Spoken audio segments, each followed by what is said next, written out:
Welcome to Chillin' 101. We hope this video helps.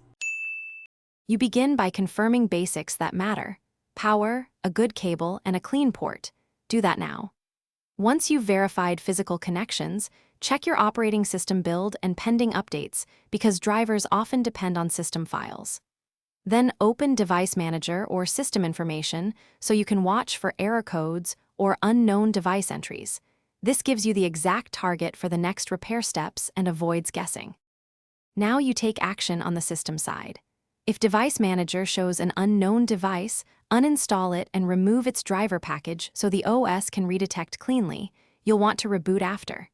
Make sure you also test another physical port and swap cables to rule out hardware faults.